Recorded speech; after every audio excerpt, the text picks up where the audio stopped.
What is up, everyone? We are live and we are here to talk to you about our best of 2024. I am Matt. That is Geoff. That is Paige. And we are the HBOs, but we'll talk about that in a little bit. But we're here. We're part of What Real Entertainment. We're just going to talk to you about our best movies of 2024, maybe even sprinkle in some TV shows if we want to talk about those briefly. But yeah, how are you guys doing tonight? I'm doing great, Paige. How are you doing? Yeah, I'm going to fix that. You're above Paige. Look at this today. Oh, I'm at Matt, I'm doing lovely. Oh, there we go. There Perfect. we are. You know what? Ladies first, if you read from left to right. Thank you. I will say, surprisingly, I was a little nervous at the beginning of this 2024 that this year wasn't going to be a strong stack of films, and I was pretty surprised that I was pretty happy at the end of the year with what we got, considering last year that we had the writer and the acting strikes, and of course, like pandemics changing everything in life. But yeah, no, I think I'm happy with my list. I think this year was a pretty good year. I think that every year is a good year of film if you make an effort to kind of like broaden your horizons or just like watch a lot of stuff. I say this as someone who watches a lot of stuff. 2024 releases, and I'm not just talking about things that they were limited in 2023, but they weren't wide until they came to me in 2024. I go based off of, well, was it submitted and eligible for an Oscar this year or the next year or whatever. So like something like for instance, I know our good friend Nick Harley, he has A Taste of Things on his list, which was nominated for an Oscar last year. I haven't watched it yet, but to me that counts as a movie from last year. So if I had even watched it this year, I wouldn't consider it towards this. But everyone, not everything goes by the rules of the Academy. Not everything goes by, it's all, based on personal preference. Who really cares? We watch a movie, and if we like it, that's what matters most. The idea is the art is out there in the world. I watched 267 movies that were released in 2024. And I still have a handful of notable titles that to some people they're on their top 10s or big best of lists elsewhere or being nominated for awards right now that I just haven't been able to get to yet. So I'm very happy with my list as well, because it's what I care about, and what you guys care about might not be the same thing. Maybe we agree, maybe we don't. I think it's awesome that we all just get to watch and experience all this art, and that's cool. No, I agree. And I think that's the most important thing people should realize, though, is that I want to preface this by saying this is our favorites, not what we think are the best of the year. Of course, Geoff may, when he makes his list, he may make his favorite of the year, mix it in with the best. But I think solidifying this subjective. So the discussion of what is best is always going to, in the end, I use Letterboxd because I'm a film Twitter person.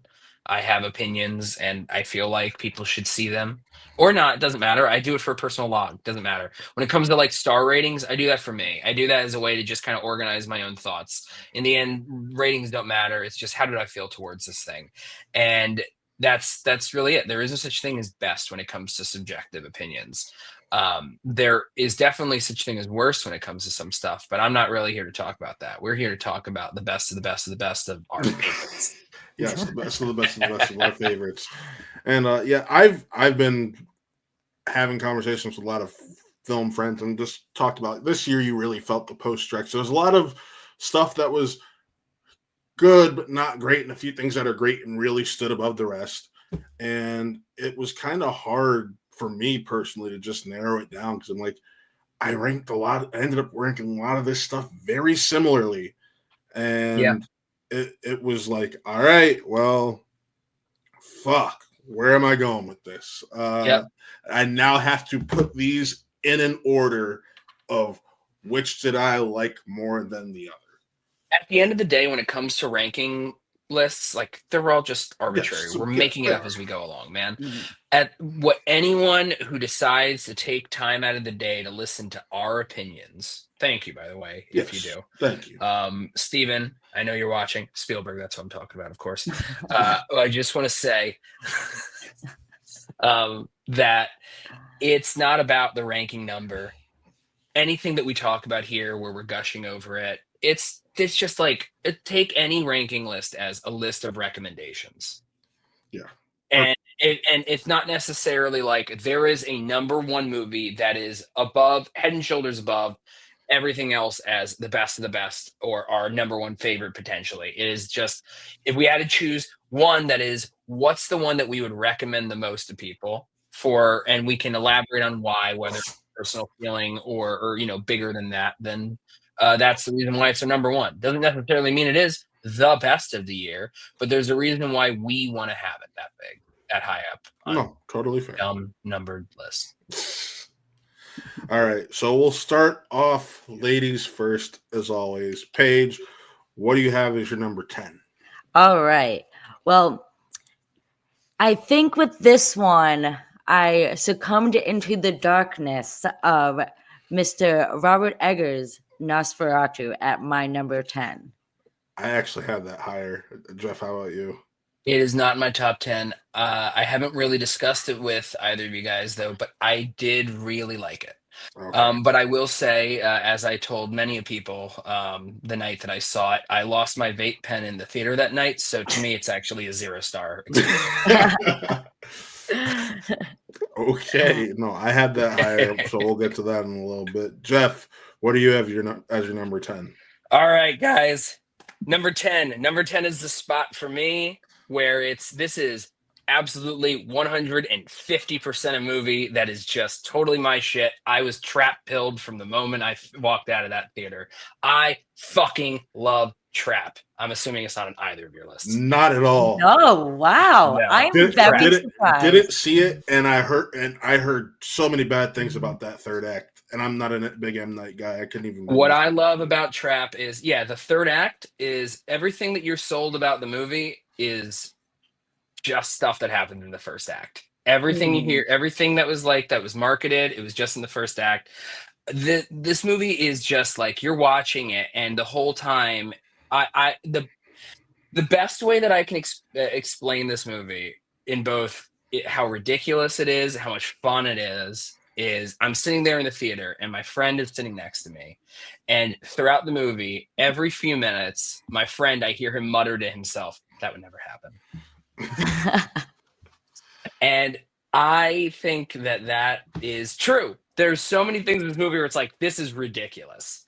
This would never happen. These people would never do this. But then again, how often do attractive, mediocre white men skate by and everything is just super lucky for them, right? That's this movie.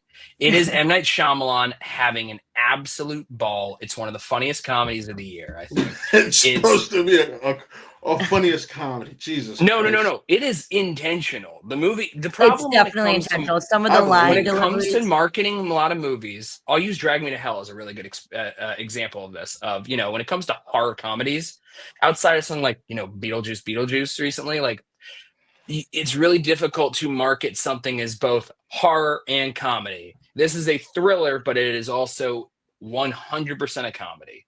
It's also like 80% a concert film that he constructed just for his daughter. It's almost difficult to describe because M. Night Shyamalan has taken 800 different genres and kind of mashed them all together. But he does it in such a playful way where I think that if it doesn't work for you, I get it. M. Night Shyamalan writes his characters and dialogue in a way where it's like no one speaks like this. But as I'm watching the movie, all these characters and the kind of people they're playing, it's like, oh, these are all like, I understand what these characters are. And yet each main character also speaks in such a strange way. And what clicked for me when I rewatched it last night, at the time of this recording, I actually rewatched it last night, and that's what solidified putting it higher for me, was his daughter speaks like a normal person. And she is just a normal person. And his wife speaks like a normal person. But when you got Josh Hartnett speaking weird, you have M. Night Shyamalan in his mandatory cameos speaking weird. You have all these different people that show up that speak oddly, and you're like, oh, but they're all also like weird people too. There are all these people that are out of their fucking minds, and so then they speak like they're out of their fucking mind, and you're constantly kept kind of like off center by everything. Everything is shot in such a way where everything feels just a little bit off. It looks gorgeous, by the way. Same person who shot. Let me pull up the name of the guy again, because I don't want to get his name wrong. Sayambu Mukdeep Pram. He shot both Challengers and Queer this year as well. He's he might have like the best year as a cinematographer out of anyone, based on just like the quality of work that he put out this year. And it's just, there's a lot to this movie that to me is just like, every step of the way, it constantly asks you to stay on board with it. And if you stay on board with it, you're going to have a hell of a time. If at any point you're like, I need to get off this ride, it doesn't work for you. I get it. I'm not going to, like, in my mind, I'm not penalizing anyone for being like, oh, it didn't work for me. Oh, this is weird. I didn't like this. It works. It works tremendously well for me. It's one of my favorite Shyamalan movies. I would say it's definitely middle of the pack for me in regards of his films. I will say though, the cinematography is stunning. Gorgeous. Everything from the concert going experience had me going until like when we kind of pull ourselves out of it is when I'm just like, oh all yeah, right, I'm kind of that's falling. a huge ask of the audience to continue to follow along after that. And so I get falling off on there, but to me, I think that what makes the movie, oh my God, my cat just jumped up on the desk here. I think that what makes the movie is that final act, is what happens after the concert. I think that it's sort of where what makes it work really lies. I know I'm kind of talking in circles. I'm distracted by my cat who just decided to jump up and sit and stare at me. That's it. Yeah, I love Trap. I'm trap pilled. That's what I said in my initial Letterboxd review. I haven't really elaborated on my opinions places, so I haven't been able to like really hone in on my thoughts, because whenever I think of Trap, I'm just like, yes, I think it's great. I love it. I think it's so fun. And I think that's what really works, is it's so fun. Okay. Yeah. Fair enough. I guess that leads into me, and my number 10 film of the year kind of was, I'm not gonna lie, this is one of those movies where I'm sitting there, I saw the trailer too many times, and the few times I actually have to pay to see a screening, and I'm like, I don't really care for this. I don't know how I feel about how this looks, this, that, the other. I don't know if I'll see it. And then I got my screening for it, and I'm like, yeah, fuck it, I guess I'll see it. And I was pleasantly surprised. It was a great directorial debut, thriller, horror genre, and that was Blink Twice for me. Like that. What were you gonna say, Geoff? No, you go, because I spoke. I was gonna say that almost made my top 10. That was a pleasant surprise. I thought I didn't know if it Zoe meant anyone, Kravitz so I was just like, let's. Yeah, it's not on mine. I am now when it comes to like, when you watch as many movies as I do in a year, when it gets to like the lower parts, it's like I just like the movie. I have it currently at like 86 on my list because I've watched so many this year. But that's because I liked a lot of movies. I like this movie. I like Blink Twice. I don't think it fully works everywhere, but I do think that it's audacious, and I think that Zoe Kravitz has a great eye, and she has a lot of interesting things on her mind. If it all connects, I don't know, but I think that it's a swing, and I appreciate that. Good cast. Great cast, and part of the reason I cared about it so much is because I got to see a side of Channing Tatum that I never thought I'd get to see. It was just the most opposite Channing Tatum performance you could ever imagine, where he's normally the lovable dumbass, and in this he's lovable for a bit, but there's something there that you're like, something seems kind of off, and then when you figure out why, ain't right. yeah, and then when it's like, oh, he's absolutely fucking demented. I was just like, all right, cool. Let's see how this goes. And I was just there for the ride, loving it. And yeah, I was absolutely gobsmacked by how interesting and different this was. When people were asking me to describe the film in the easiest way possible, I said, without spoiling anything, the only thing I can really say is it's Get Out for women. Yeah. Like, Yeah. that's what a lot of people were saying there. I mean, which is funny because, like, I remember when Don't Worry, Darling came out, and it was like, get out for white women. And this is a more apt get out for women description, I think.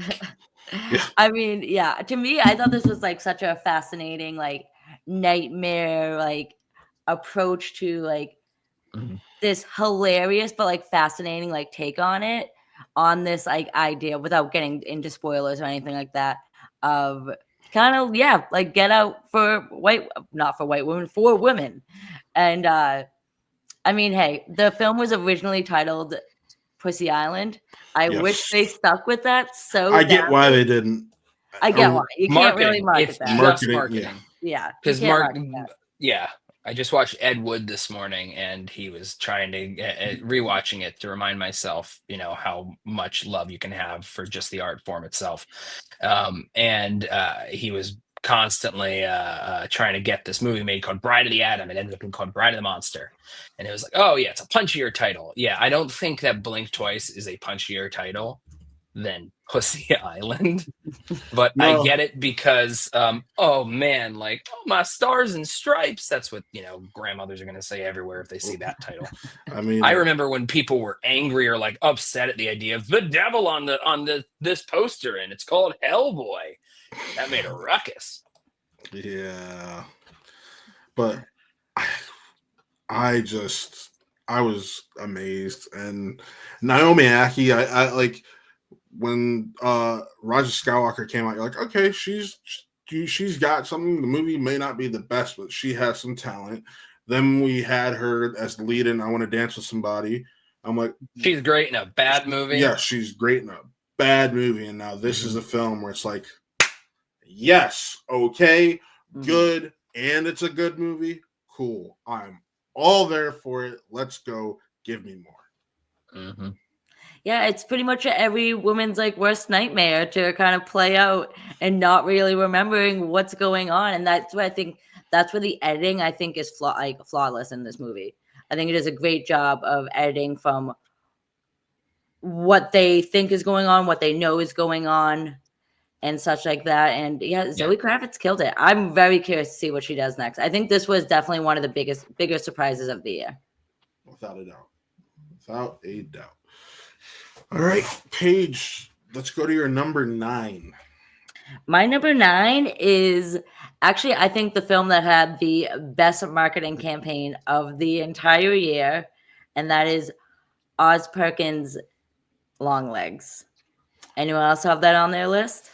Not on my list. I enjoy it quite a bit. I do need to see it again. I'll be watching it in the coming weeks. I have it on 4K. I saw it in theaters. I did my biggest issue, and maybe it actually was like a good thing for the kind of movie it was and the way that I experienced it. I partook a little bit in some things, and then I went to the theater and I ate a bunch of Chinese food while I was waiting. By the way, the Chinese food in this theater below the theater, black pepper chicken and lo mein. And then I went into the theater, and then in that last act where everything gets just like super weird, off the rails, my whole brain just crashed, and I just started like realizing that my eyes were like, just tired. Like I was crashing from all the food and everything. Really? And you don't trip when you smoke weed, Matthew. Listen, you said some things. I don't know what those things were, so that's why. Yeah, I hope you're not taking acid when you go and see this movie, man, because... No, I took acid before I watched the third act of Queer. Thank you very much. Yeah, well, you can do that too. No, they gotta take ayahuasca for that. Ayahuasca. Oof. Ayahuasca. I know, but I'm talking about what's more readily accessible here. Yeah. And no. And so I'm going through the theater, and I'm like, my eyes are like not able to stay open, even if I'm not falling asleep. So everything felt like super like off kilter, uncomfortable as I'm watching it. And the movie is off kilter and uncomfortable during that. And so I'm like, I don't know if this makes it better or worse, this viewing experience. I like the movie quite a bit though.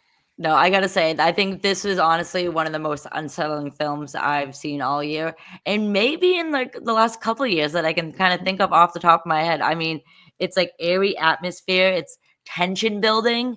Like, and if you go back and rewatch this film, you can see little like Easter eggs of like the devil in the sense kind of like lurking in the background, like its shadow and stuff. So it's like really cool, like the little subtleties that are thrown in there. And I mean, man, I don't know. This movie like invades your personal space. Like it's satanic like approach to its like themes and stuff like that. Really to me, I was just like kind of shaken while watching the film. And I mean, Mikey Madison, of course. I mean, Mikey Madison, oh my Lanta. Micah Monroe. I love both of them though, but Micah Monroe literally gave such a great like distraught performance. Like she really is one of the modern like I want to say like final Micah girls Monroe, more than star of one of the best films of the 2010s, The Guest. Yeah. Yep. Damn right. It follows as well. I mean, and Also good. why is Nick Cage not in any conversation for supporting actor? Because Because man, a lot don't of people, support because horror. he has a performance that is divisive. And you have to like you have to accept that there are people, just like I said with Trap, you either are on board with it or you're not. Why aren't people talking more about Josh Hartnett for Best Actor? Kind of one of those things. But you know what? I'm so glad it exists. I'm so glad that Nicolas Cage did what he did with this movie. I mean, yeah, if you want to have nightmares, just watch the interrogation scene with him and Micah, and yeah, you will be up for days. That's for damn sure. I mean, I just think overall, it's just like such a disturbing film that if you want to be like shaken to your core, I highly recommend watching this movie. Dope. One of the best horror movies of the year, I think. I agree with that. Okay. Geoff, let's move on to your number 9. My number 9. Now, I would like to preface this by saying that when it comes to art, when it comes to like releasing all these best of year lists, we do this so soon after we see all these movies. It's been 1 year, and like for instance, back in 2017, I put John Wick Chapter 4 or John Wick Chapter 2 at number 7. Nowadays, I would never do that. It's been 7 years. I know that I would never do that. Having said that, because the only thing that when it comes to art, the only thing that's always consistent is time. Time, the further away you get from it, the better it settles with you. Having said that, about 2 hours ago, or an hour and a half ago, I walked out of a screening of Better Man, and I am fucking floating on air from this movie. Michael Gracie, who previously brought us the wonderful. Oh, I have it higher.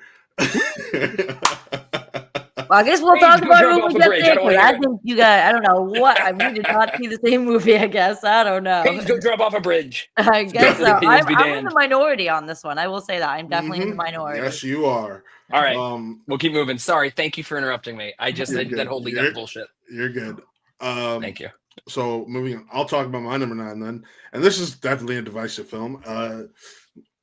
I thought it was a film that didn't get enough love, and it seems like it's been getting a decent amount of love now that it's available on digital. I'm also a big fan of what this movie is about, or what the first production is, and that is Saturday Night Live, or Saturday Night. I loved Saturday Night. It was one of my most anticipated of the year. It's not going to get any awards, which at the time when I saw it, I thought it would. I'm not upset by it because I'm still able to enjoy the film as is. Anyone else have that or no? Before Okay. I do. Do you have it, Geoff? No. Oh, no, I don't. But it was for a while. It was in my top 10. Like I think the whole premise of playing the movie out in real time with 90 minutes leading up to the actual first show, I thought was brilliant. I thought the way the camera movement that was going on throughout the film was great. The performances are great. They don't feel like they are trying to just like copy these real life people that they're playing, but I felt like they actually like. I guess Geoff does not feel that way. I don't know. I thought just the Belushi guy, just about whoever was the Belushi guy. He was just kind of, but it's like Belushi was such a singular sort of thing. It's hard to not just do that. Yeah, no, true. It was Yeah. not a knock against that person. I wasn't trying to like knock it. I like the movie. I like the movie fine. I like the propulsive nature of it. I think that the cast is all great. Corey Michael love Smith. Gabriel LaBelle. Corey Michael Smith. Loved Corey Michael him. Smith, great Chevy Chase. Dylan and then, O'Brien.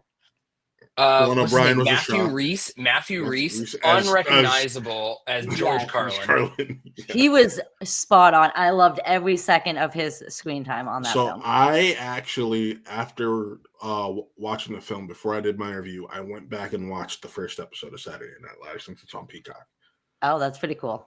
And Yeah, it's crazy how we like deify comedy that might not necessarily be that great. Yeah. Because I was like, I get it for the time. I don't really care for this episode though. Yeah, it's the same. Everyone's always like I remember constantly every time that there's like, oh, like people start complaining about SNL. It's like people have complained about SNL since the beginning because that's the whole nature of a variety sketch series. There are more than likely they're like probably like 90%, 85% of the sketches are ones that are like lost in the ether. So, and you can say that about most anything that's anthology, variety, any of that stuff. But you know, it's about the making of how it went together and like, oh, it ended up kind of working out. Cool. Yeah, I didn't think that it was that funny at the beginning either. Yeah. But the movie's good. Movie's good. I had a ton of fun with it. But what that first episode is, different story. But no, Gabriel LaBelle just keeps proving why he's one of the best up and coming young names in Hollywood. Like Steven, as I said, because I know that you're watching, you did a great job with Gabriel LaBelle to play a young you. Yeah, he did. Shake Shack. She's in Shake Shack, which Snack Shack, you mean? Snack Shack, thank you. Shack, which just narrowly avoided my top 20. That was a great underrated film too. I will say. The director's going to be here doing a Q&A for Dinner in America this month. I might go to it. Maybe the normal nighttime one is already sold out, and the other one is like a late showing, and I have so many things happening that same weekend. I don't know. I think you should do it. But yeah, so I never go to these things. I absolutely loved Gabriel LaBelle. Rachel Sennott, loved her. Just very good ensemble cast. Cool. Yeah. All right. Can't not love Rachel Sennott in anything. Except Rachel Sennott, who you know, for all intents and purposes, honorary Jew. Except the fact that I love the fact she's not Jewish is like crazy. I didn't know that. I thought she was. Exactly. I want to be best friends with that bitch. That's all I'm saying. She looks like a hell of a time. Yeah, Shiva Baby told everyone she's Jewish, and she's like, no. Anyways, let's move on. Let's keep going. We're 28 minutes here, and we're only hitting number 8 now. Yeah. So. I'm assuming. I hope you guys have this higher on your list because I do think it's a fantastic movie. And I just saw it recently, so I'm so happy I was able to get to it by the end of the year. Shout out to Film Independent for their screeners for the Indie Spirit Awards. Is Sing Sing? Haven't seen it, so I didn't get to...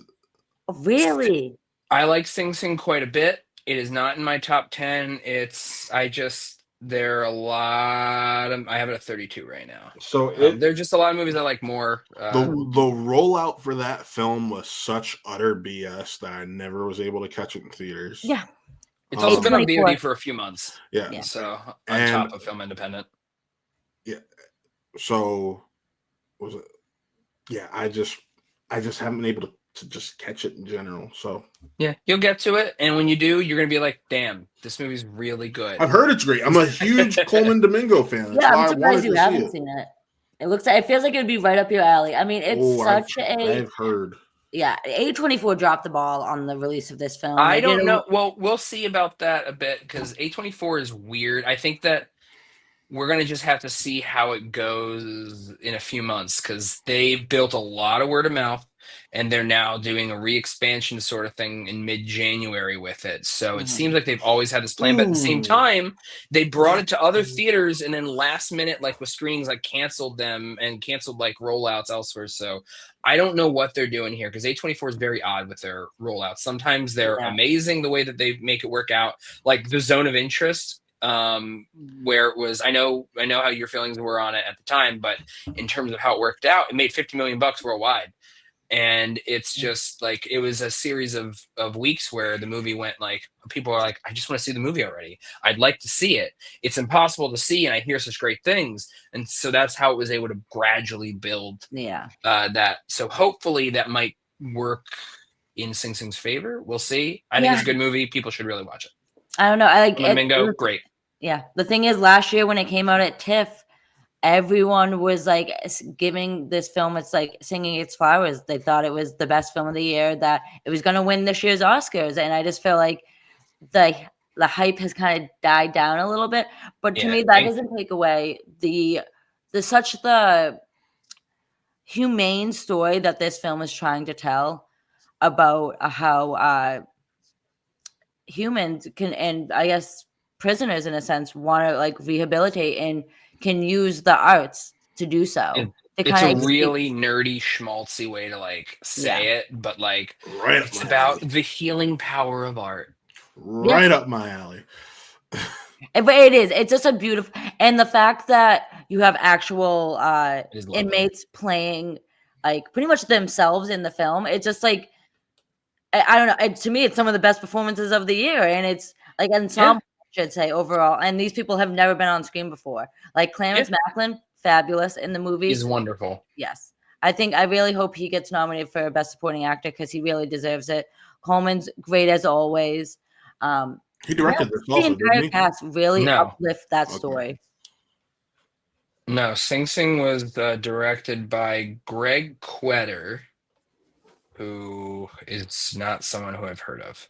Yeah, but I'm interested in what he does next. That's for damn sure. Yeah, same.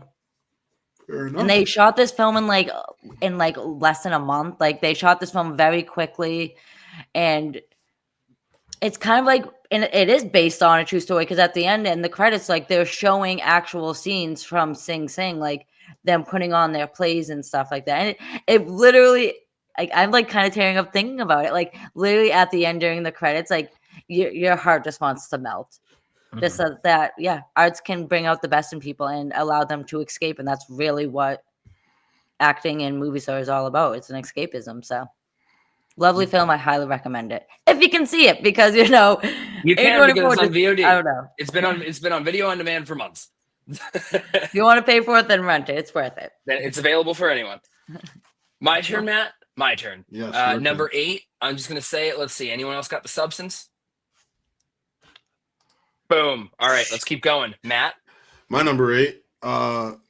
Just gotta pull up this list again. My number 8, I know no one else is going to have this, and this film was my number 1 for a while, and then just rewatches of other stuff started to push it down. Newer release started to push it down. That's Fall Guy. I am a sucker, for lack of a better term, of films that involve the filmmaking process and just that are love letters to filmmaking in general. And that's what this film was. I hate that it was a bomb at the box office. Ryan only a bomb because of the budget. And Geoff, it's not just because of the budget. What was the final box office on it? It was just shy of $100 million domestically, but it had like $150 or some odd $1 million budget. It was a disappointment. 181 worldwide. The film needed to gross 275. Yeah. So, and then there was plenty of marketing stuff and whatnot, but like at the box office, yes, it was a disappointment. I agree. I wish more people saw it too. I think it's a wonderful non-franchisey way to start the summer. It just has everything that you need. It's so fun, man. It did well on VOD. It did well on VOD because it was on VOD 2 weeks after. Like that definitely hurt the film. It's Universal. It's Universal. No. Yeah. It is Universal, but Geoff, and you know this. I typically try to avoid buying digital, but I wanted to rewatch that movie so bad. I had my press screening 2 days later, or the next day was one of the paid preview screenings, and I went to see it again because I loved it that much.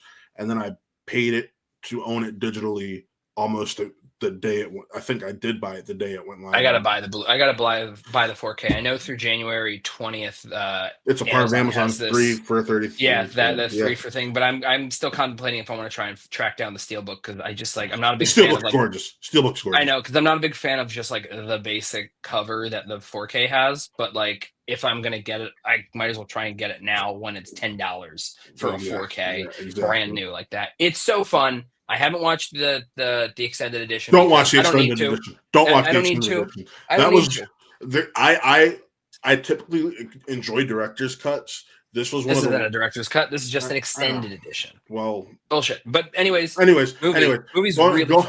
Yes, it is. But that is one of the few extended editions where you're like, okay, yeah, this was not needed. They'd made the right choices, and for the extended edition, they do label it, or at least they did on digital at the time, as the director's cut. So yeah. So that's why I say that. Just boom. Did not pay for that. It actually, I'm pretty sure the extended edition is why it helped the grade get lower throughout the year. Fun film overall. Paige. It is a great film. I mean, I'm a Gosling stan for life, so I will see anything he's in. And man's got comedic timing on point. So it's a fun film. I enjoyed his chemistry with Emily Blunt. A lot of people kind of were hit or miss on it. I quite enjoyed it. It was great. Yeah, the story is wicked. The story, plot narrative is very cheesy, but the stunt performances within the film, they broke so many records within it. The movie's I don't care about records. It's great, cool. That's all. It's cool. Extra. It's a cool flick. It's a cool. That's all just extra. And once again, so fun. They're funny. It's romantic. It looks good, except for in a few killer soundtrack. I Was Made for Loving You is put into the score also. And also, just got to say it with the Academy Awards coming up. Put stunts in film, or put stunts in the Academy Awards, please and thank you. Mm-hmm. Yes, I agree. Cool. All right, Paige, number 7. My number 7. All right. Well, this is a little film. Once again, thank you to Film Independent for having this on their screener that I was able to catch. And very similar to Sing Sing, it's about how the arts can kind of give us an escape, and that is Ghostlight.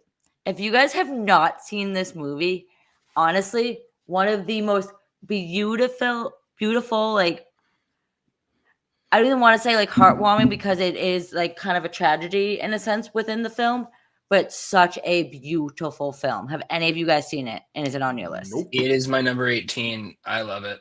It is wonderful. It is also definitely something about the healing power of art. This time it's a family that's experienced, because it's clear, I don't think Matt even knows what this is. It was released by IFC, so wouldn't be surprised if you didn't hear it, because they the kind of releases they have, the size of the audiences. It's about a family that has experienced an unspeakable kind of tragedy, just something that's just terrible that happened. Mm-hmm. And it's about how the closed off, angry, gruff construction worker father is able to open up and experience his emotions and deal with this grief that he's feeling in the aftermath through the power of a community theater production of Romeo and Juliet.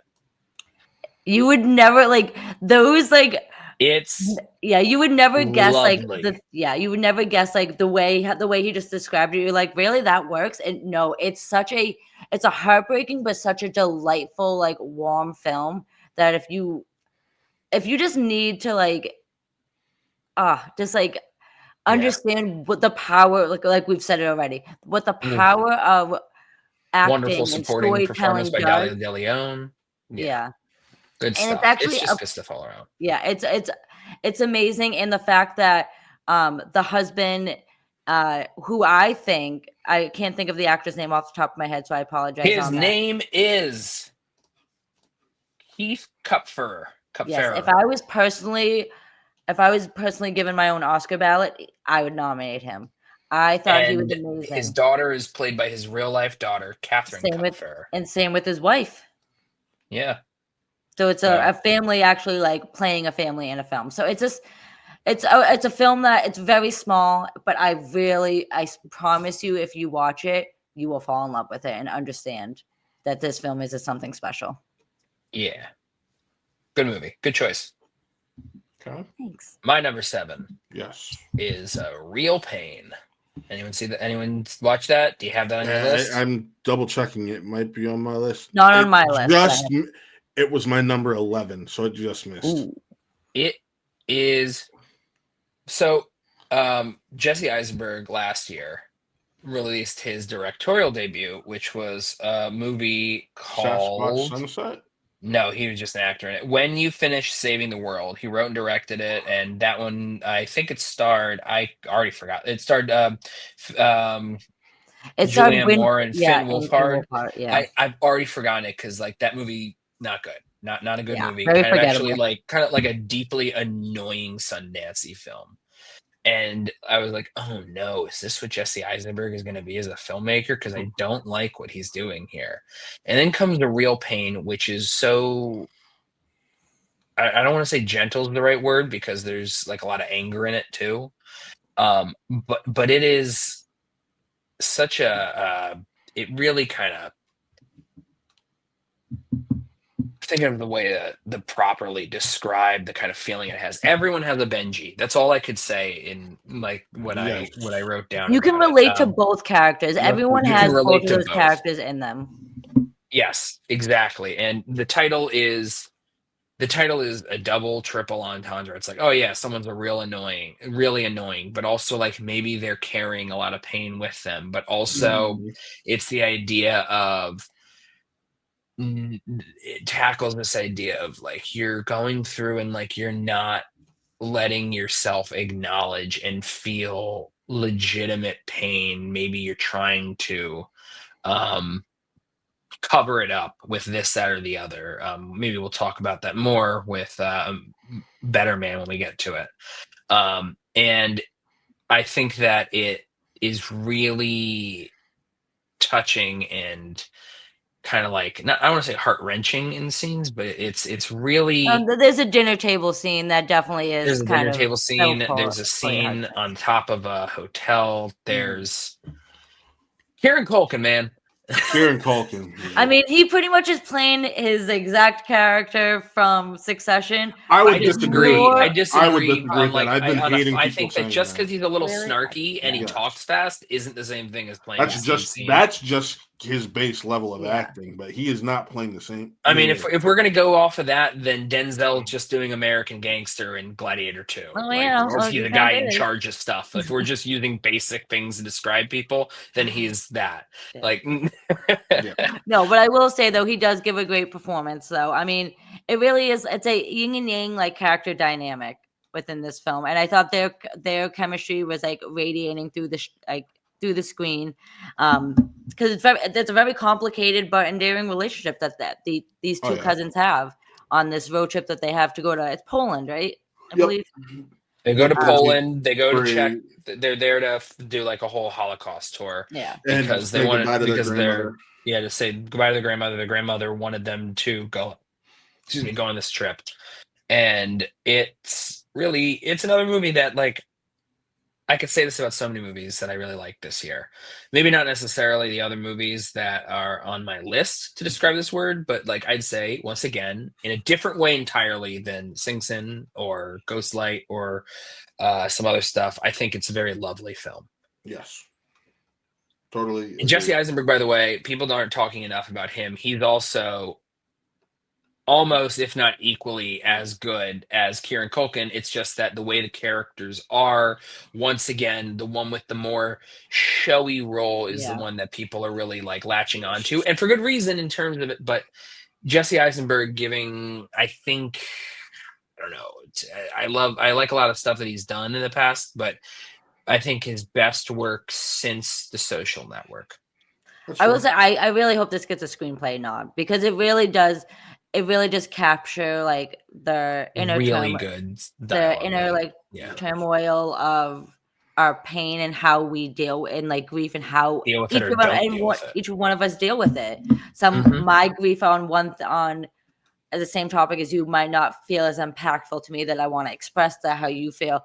It's just like it literally wears its heart on its sleeve. It is a charming film. I will say that. Totally agree. All right, Matthew, what is your 7? This is where we can talk about Nosferatu. Hey. All right. I've seen this movie twice now. I had the opportunity to see it earlier than I did initially. I did see it like 3 weeks early though, so I still saw it fairly early.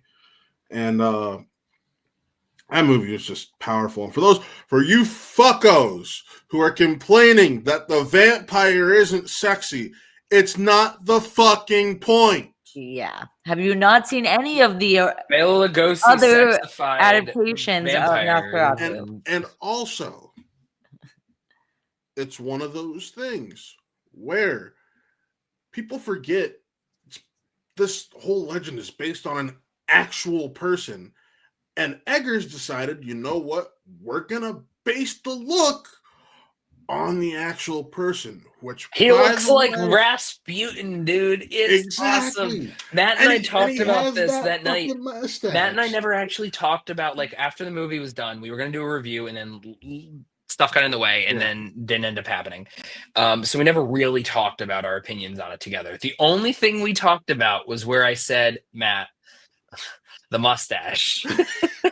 No, to me it looks like Jim Carrey's character from fucking Sonic. That mustache. No, oh man, he looks a bit like Eggman. He looks a bit like Rasputin. Yes, that's the name. Dude, it's so like when I rewatch it, I know I'm gonna like. I think I'm gonna like it more on rewatch. Oh, I loved it more on rewatch. I was a little cold on first viewing, but it's like, it stuck with me. I really liked it. But during that very legitimately terrifying scene with what is it, Thomas Hutter, Holt's character, meeting Orlok for the first time. They're constantly like, the whole room is lit just by this massive fireplace in this castle, and it's just the firelight hitting them, and he's obscured and it's blurry and it's terrifying, and and Eggers is directing the shit out of it. It works so well. And in the background, I'm like, his face is blurred, like from the. Does he have a mustache? Like, yeah, that's like when they first revealed kind of his look and stuff. Man, I will say, Bill Skarsgård literally is. You would never even you think in a million years it was him. him. He disappears in the role. I mean, his Count Orlok is stellar. The voice work, like, just so menacing looking and like terrifying. And I mean, can we just give a quick shout out though to Lily Rose Depp? She's great. And just like every man, he falls victim to the punani. Yeah. I mean, she's a beautiful chick, but man, like I said previously, if I had an Oscar ballot, I would be nominating her for Best Actress. Oh yeah, I feel like she hasn't gotten enough love. She hasn't gotten any, I think, from any of the. Considering she stepped in the 11th hour, because this was supposed to be Anya Taylor-Joy. I don't know if I would have preferred Anya Taylor-Joy. Exactly. I think that she would have killed it. Yes. I just think Lily that just brought something else. Yes, I think that there's and it happens sometimes with this when it's really difficult to describe something. As you could tell, I keep like drifting off, and I'm like, really? And then I'm just going to like drifting off.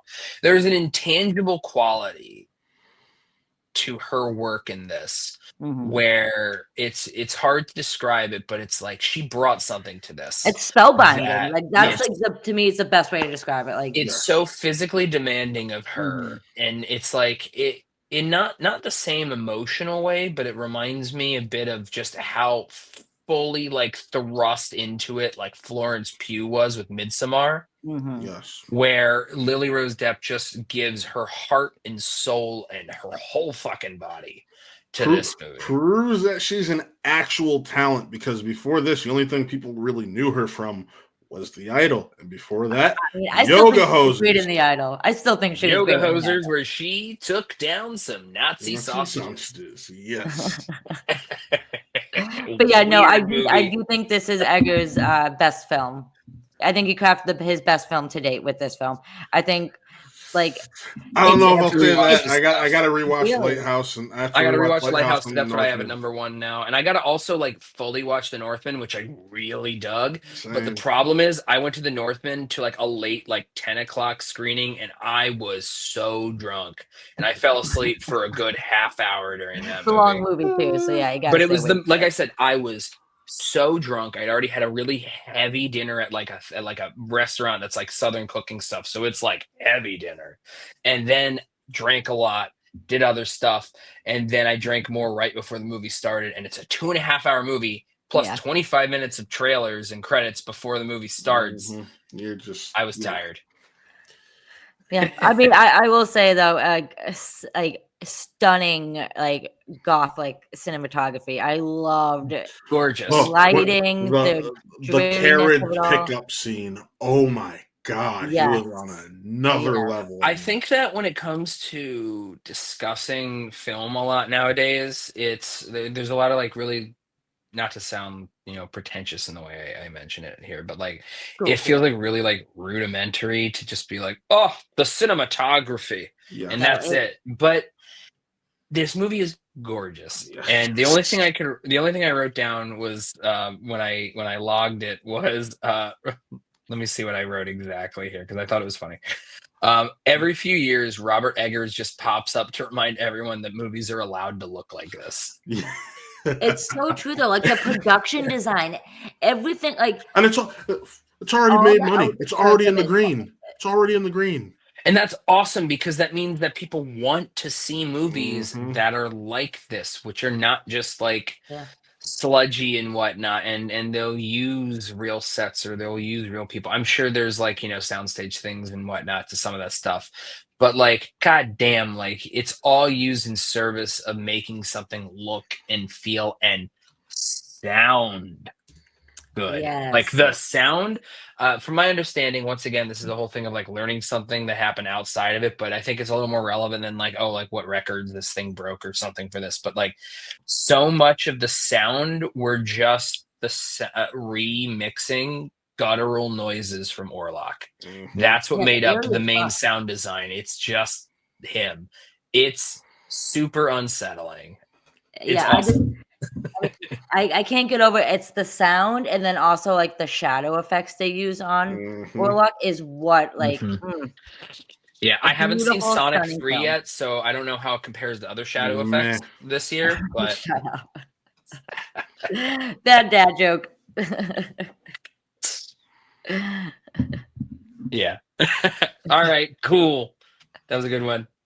All right, moving on. Paige, your number 6. We should probably start to speed up a little bit because Yes. now we're going to start I talking about agree. titles, but we're 52 minutes in, so let's. I agree. Let me just look it up real quick. Make sure I have it. One of the sexiest films of the year. It's Challengers, baby. Jeff has a higher. Oh, all right. I like it. I like it a lot. We'll get back to it then. What do you got then? Speaking of sexy, let's talk about Honora, or are we talking about a higher? I have a higher. Boom, baby. That movie All right, cool. deserves to be way higher. Matt? This is where I love Gladiator 2. I'm not. It's all Denzel, baby. That movie fucking rips. That movie Out of my list, that movie rips. I went to when I saw it, I did the same fucking thing I did when I saw The Northman. But this time I You saw did it at fast the enough. earlier screening. Same friend I even went with. We did the same exact stuff, different restaurant and earlier screening. And apparently that makes the difference. I mean, the whole time. That movie rips. I understand Paul Mescal's a little shallow in there because like It's the writing. it's only because in comparison to how cool everything else is. Mm-hmm. Yeah. Yep. Nope. Definitely a fun flick. I think some of the CGI on the animals. Animal CGI. Here's the thing. I don't. Maybe it's just me. Maybe it's my partial color blindness. Who knows? But there's something about when people complain about Ridley Scott's CGI use when it came to like the CGI aliens in Covenant and the CGI monkey stuff, and I'm in Gladiator 2, and I'm like, I like the way it's designed. I don't understand. So I'll defend the alien one. However, that monkey looked pretty cartoonish. That's what. It didn't look like a baboon, I think, is what the issue was. Yeah, no, it didn't look like a It baboon. looked It's like a supposed to be baboon. ferocious monster to me. Yes. And that's what mattered. So yeah, I personally enjoyed Paul Mescal's performance. I enjoyed the production design. I enjoyed the story. But that movie's Denzel. And we That's all about worship at the Denzel. altar of Denzel Washington. Denzel fucking gates in that movie, and that is his performance alone like lifted that movie higher up this list. I'm not even gonna lie. Yeah. But especially for being this is more of an action film than the original Gladiator, which I did not watch until like a week before this movie. I only saw the first Gladiator like 2 years ago for the first time. So Wow. I get it. Boys, what were you doing when you were younger? Watching lots of other movies, probably. I mean, it came out when? 2000. Came out in 2000. Yeah, I was 5 or 6. So yeah, she just said younger. Like technically, any time before we watched the movie, we were younger than the time that we watched the movie. Yes. So I mean, like I probably watched it like in junior high for the first time, I think. All right, Paige, what's your number 5? Yep. All right, guys. Number 5 that just keeps going up and up in the rankings for awards, and that is, I don't know if I'm going to say her name right. Carly forgot. Oh, Substance, Geoff. This is real. Substance. You got it higher. No, right, I like it. I said it first. Remember? Yeah, he said it first, and we said we saved it. I said it first. Oh, this is perfect then. Yes. This is perfect then. I mean, Demi Moore Renaissance, baby. Like this movie, what it like tackles, like, is this like such an in-your-face, like bonkers premise about like pretty much like Hollywood standards and like sexism and like beauty standards. But in the end, it's like the real monster is within ourselves, that what we tell ourselves in the mirror when we feel like we don't look the way that people expect us to and stuff. And this movie just, I mean, it goes off the rails in the third act. I won't lie there, but hands down, one of the most unique films I've seen in a long time. And yeah, man, I loved every ounce of it. Like I think its sound is stellar. It's got it looks very, very reminiscent of like The Shining at times, the way it's shot. I would say more of like the production design of where they have things and stuff, like that hallway scene. Like, come on, that hallway literally looks like the rug from The Shining. They did that on purpose there. Yeah. I would say a few things. One, this movie, more than maybe most gross incels on the internet, loves Margaret Qualley's ass. Loves her ass. I love it too. She got a great ass. I will say that. Matt's just like, I gotta watch it now. He's like, looking it up right now. I'm pretty sure I saw enough of that in Kinds of Kindness this year. She had a great year because I'm a fan of Drive Away Dolls as well. So when it comes to The Substance, much like Trap, it is a movie where it's like, if it works for you, it fucking works for you. And if it doesn't work for you, I get it. I understand. Sometimes subtleties for cowards. That's what I'll say. Yep. This movie is, if there are people who are like, oh, why couldn't they make it like, a little more like, try make it a little more subtle, try and try to like hone it in a little bit. But it's like, no, make it in your face. Who cares? Be unapologetic. Scream it from the rooftops. And just it's so profound. Shout it. And shout out loud as loud as you can about the unrealistic beauty standards of today, the way that the entertainment industry, really any industry, treats women. I know I'm someone who interrupts people a whole lot, and as soon as it started, I'm like, Paige is talking. I am going to not interrupt her during this. Don't interrupt her during the talk about for this. It's great. The movie's awesome. They're both awesome. I'm so glad for Demi Moore. I get if it doesn't work for some people. This movie is dopey as shit, dude.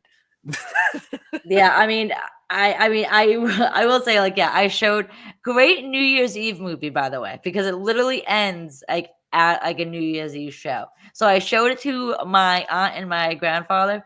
Was not their cup of tea. I could never show it to them. My grandfather, my grandpa in Ohio, he doesn't. He's he has some acquired tastes, including you're not allowed to say the F word in anything. You can't have too much violence in something. Any of that stuff. Like, you just can't have any of that stuff. My mom will text me and be like, "Can you, like, what's this recommending here? Like, what do you think of this?" Tell And I about the said, swears. "Oh, it's awesome. Don't watch it with Grandpa." Like, that sort of thing. So this movie, I would never. I would Yeah, you definitely need to have an acquired taste, and it is very, very French. very Oh, French, yeah. very gory too. Like, you wouldn't like. It's a body horror film. Like, Yes, just know that going in. Make sure maybe don't eat before the movie. I just recommend that. I watched this movie sitting next to Paulina. I'm watching it like on my computer while she's watching the TV or playing a game or something. She doesn't want to watch it. She's not as big into horror. And so when I logged it, I remember Paulina had asked me, like, what the hell is going on? Because she's hearing a lot of crazy sounds from this movie.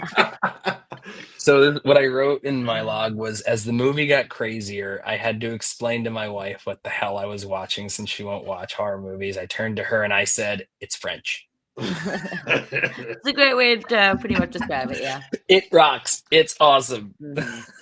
All right. It makes me so gleeful.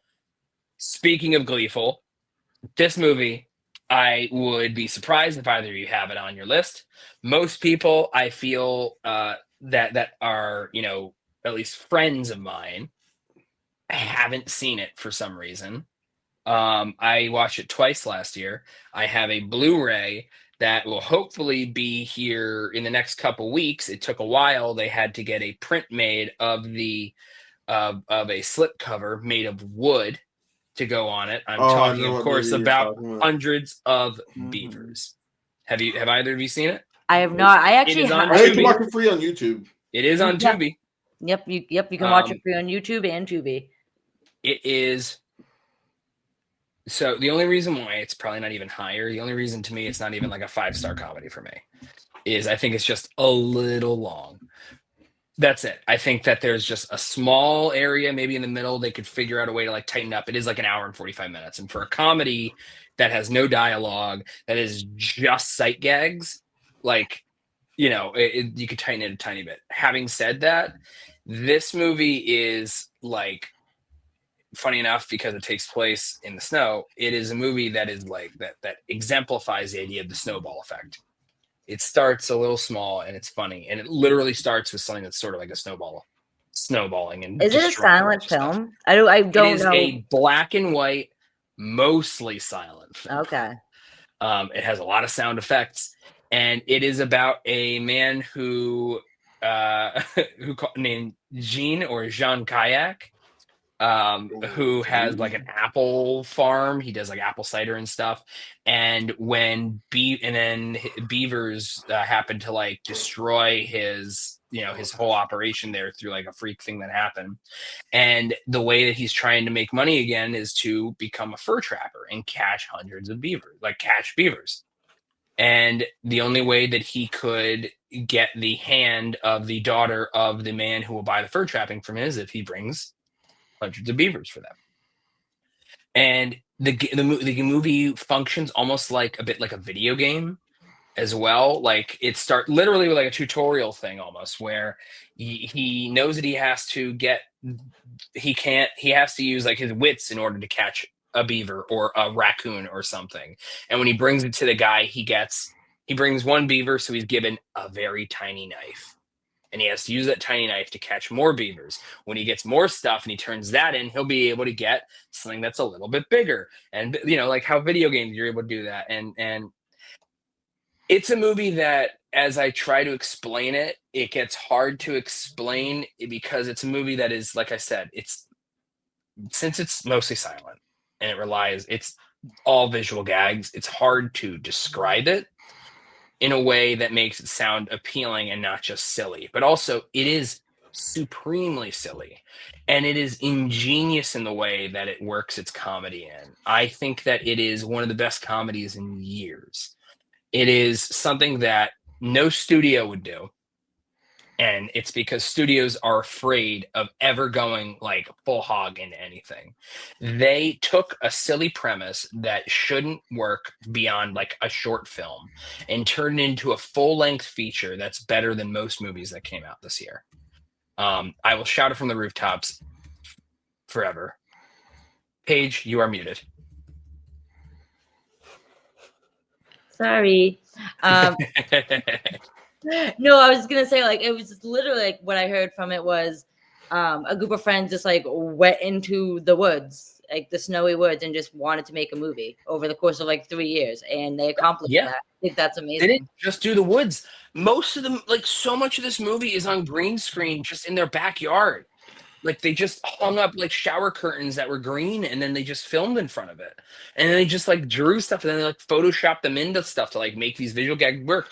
It's crazy to kind of see how like little went into it. And then it becomes the most like these little gags that turn into, it snowballs into these massive, intricate comedic set pieces that, like I said, would make most studio comedies just like piss their pants with like embarrassment of how they can't figure out how to do this sort of thing.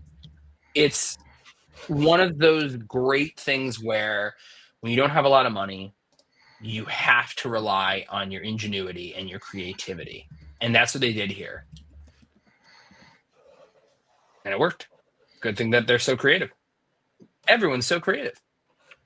And next year we will get 101 beavers. All right.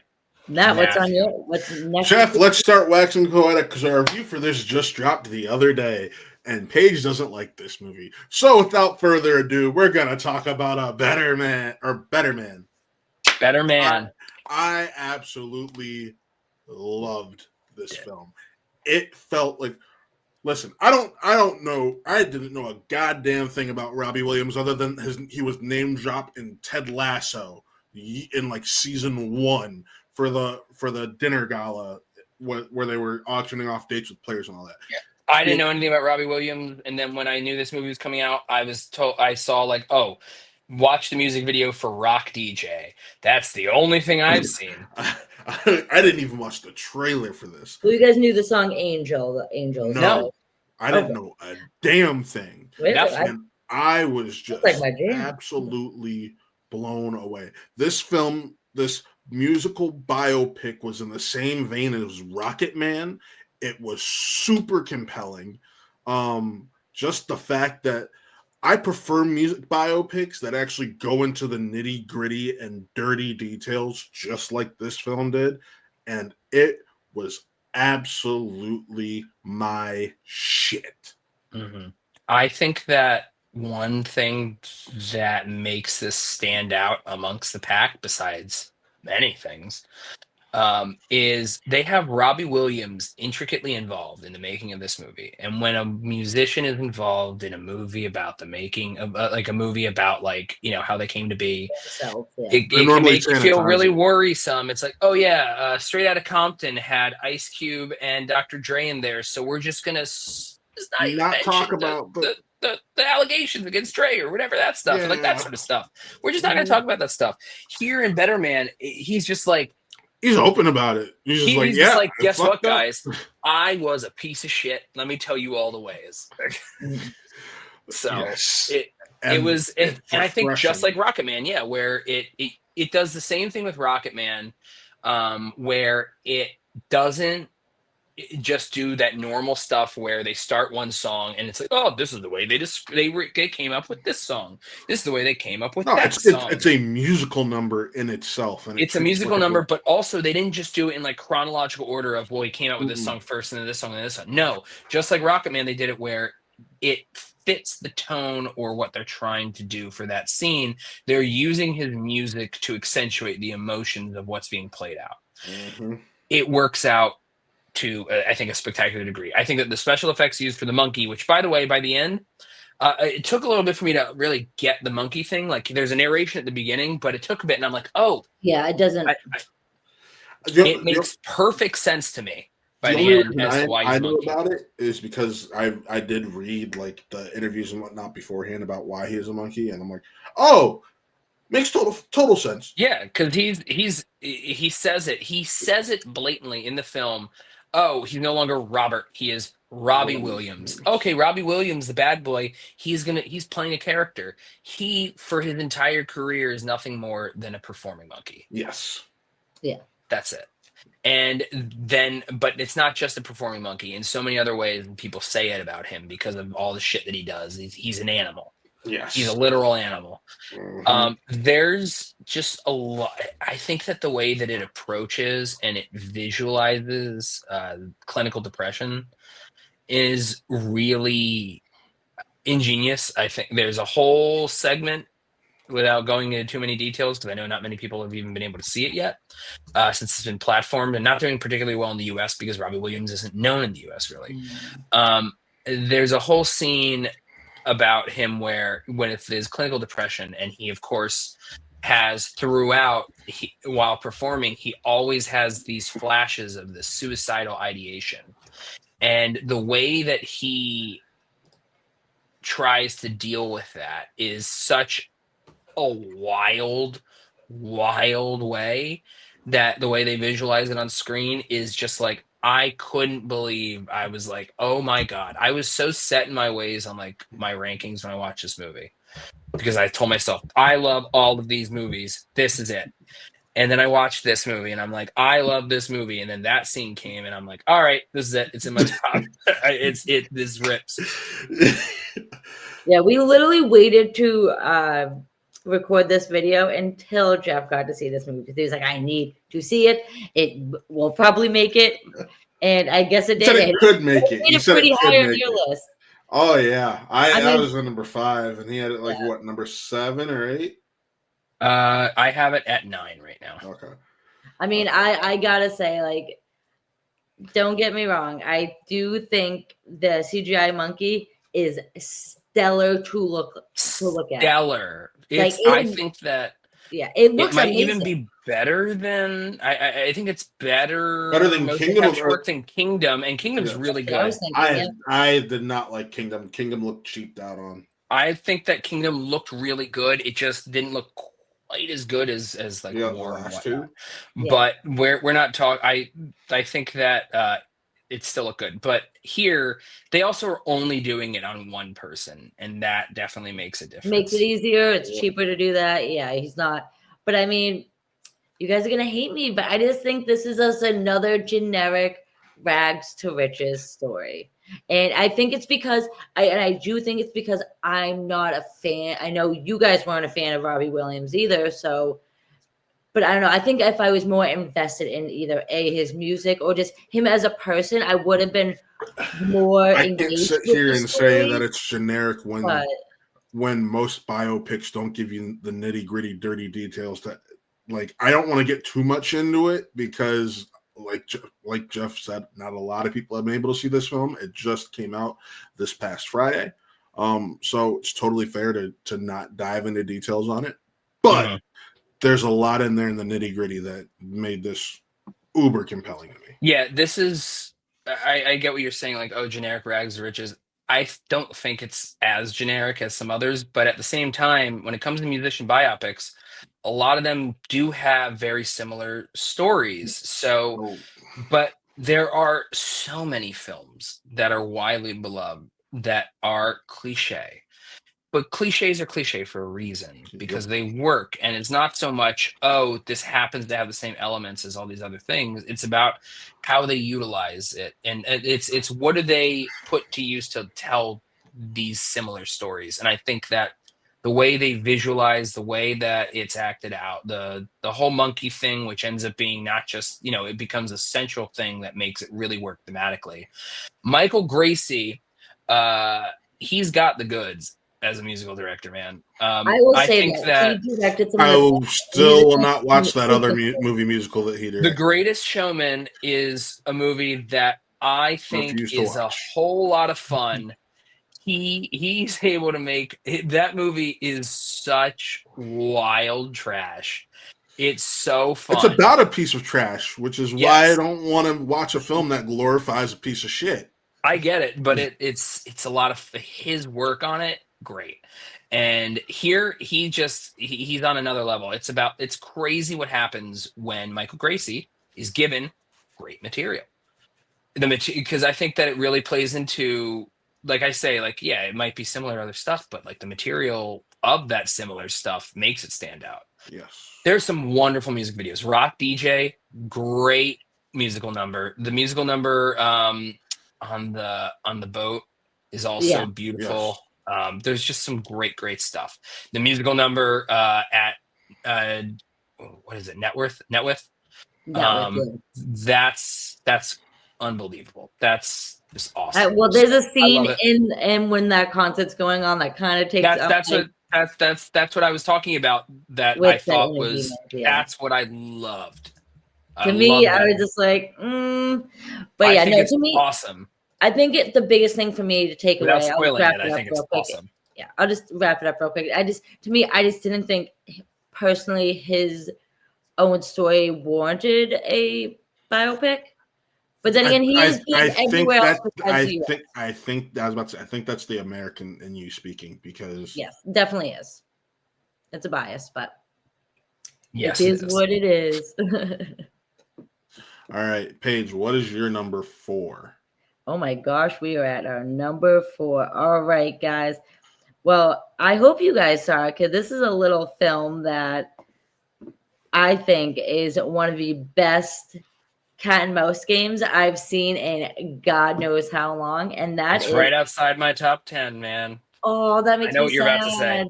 I know what you're about to Darling, baby. Didn't watch it. Jeff sent that movie rips. Jeff hooked me up with a way to see it, and I still didn't get a chance to watch it. So. What are you doing? I mean, Willow Fitzgerald, man, once again, if I had an Oscar ballot, that chick is getting nominated. She is just fierce as fuck in this movie.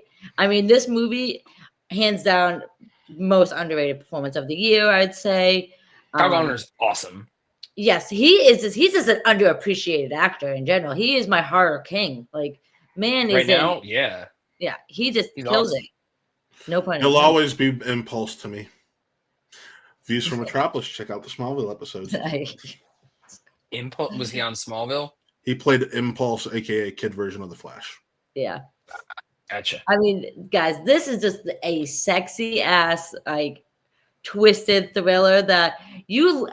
And one, I will say, it's told out of sequence, so it keeps you guessing and not knowing exactly what's going on, which I found so fascinating. Because literally, I will say, the first act of the film, I was like, oh, I think it's going this way. Second act, I'm like, oh, it's going a completely different way. It just kept me guessing and on my toes the entire time. What I love about it is, wait, what?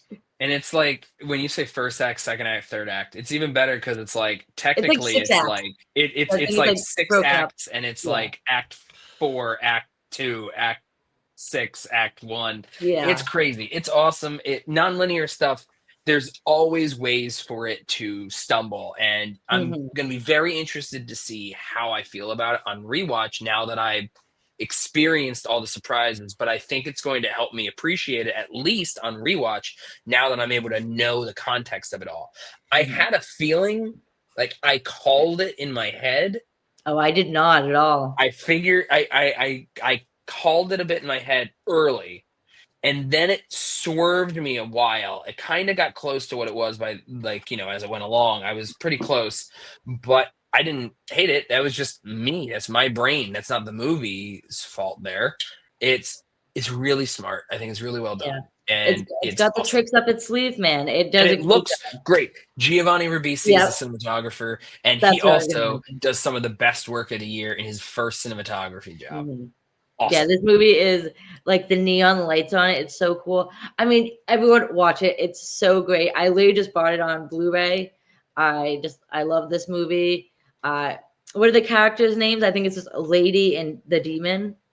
Yeah, something like that. Most of them don't have like real names. Yeah, but it's really good. Matt, I highly recommend you watch it. I mean, it's a 97-minute movie with credits, so it's not long. Listen, It Go got in as blind as possible is all I can say. I am, trust me. It's gotten to a point towards the end of the year where I was just like, listen, I've watched so much in the last month and a half of the year. I had so many screenings, watched so much stuff. I was just so drained that I get it, man. There's watched, some of those screenings I didn't even end up getting to. So I think there's at least one movie on your list, Matt, that I haven't even seen.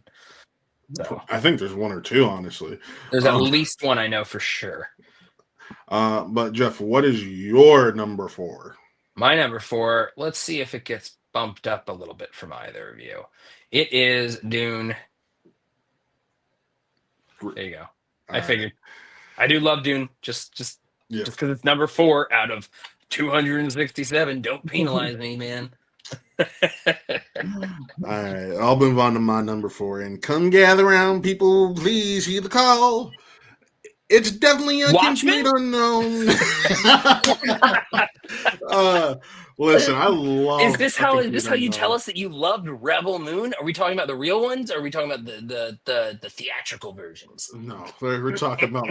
I am baffled right now that this is so high on your list because we had conversations about when I saw A Better Man, and I was going. And I said I loved A Complete Unknown. Oh, maybe I didn't. When I last talked to Matt about Complete Unknown, I thought it was his number 1. No, because I told you it might be my number 1. You're not wrong. Yeah. No, I said that's what I said. I thought it was your number because you said it might be. I know, and then you did some rewatches. I know that too. Well, I will definitely say I haven't seen it. Enjoyed this biopic a lot more than A Better Man, which is more of a generic biopic than Better Man. But no, this is more of a concert. It's more of a complicated.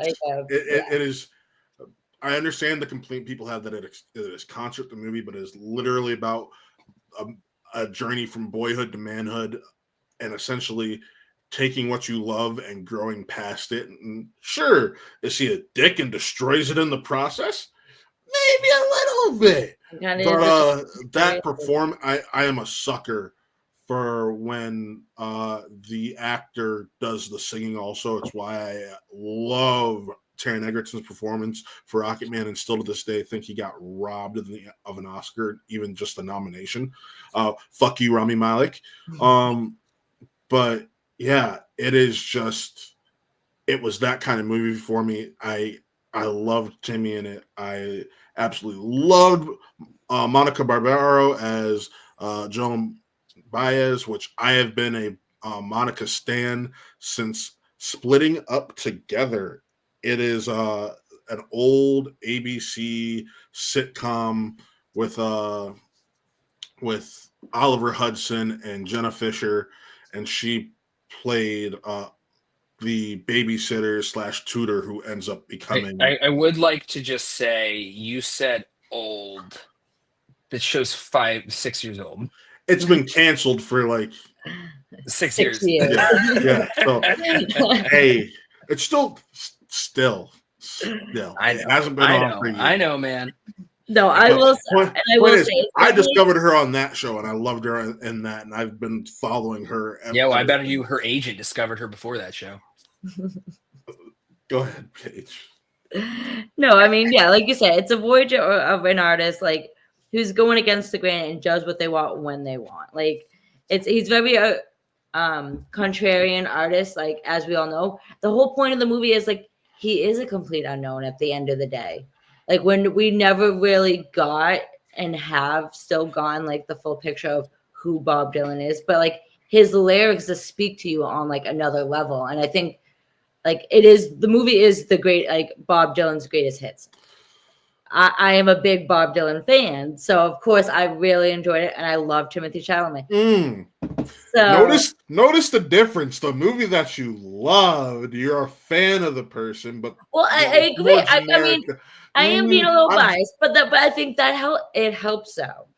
Let's be honest. I don't know like what sport fan like Yankees and Red Sox for me. Even if the Red Sox suck, I'm still going to root for the Red Sox when they're going against the Yankees. Like, it just, maybe that's not a good comparison. That's not, because film and art is not sports. It's not at all. But, no, I mean, I really, this movie was special. do I think James Mangold should have gotten a DGA nomination over Denis Villeneuve? No, but I just think everyone just hates Denis. Listen, I don't know Dune why. coming out in March is ultimately what's going to screw it over. I guess so. But yeah, no, I mean, definitely a well-crafted film. The Good music thing I made a lot of money. Yep. Yeah. I mean, like you said, the music is what crafts this film. The fact that all the performances are sung live, played live, it makes a huge difference. Yeah, no doubt. No doubt. All right, Paige, what's your No, number? that's Gwen Stefani. Paige, what's your number 3? My number 3 is, speaking of Denis Villeneuve, Dune Part 2, baby. Okay. Geoff, what's your number 3? My number 3, really good number to have, considering it's a story about 3 people. Challengers? Yeah, we going up more or no? No, we are not. No, That's you're not good. on my list. It was for me, it was my number 6. So yeah, we're Challengers. picking up. Yep. Challengers.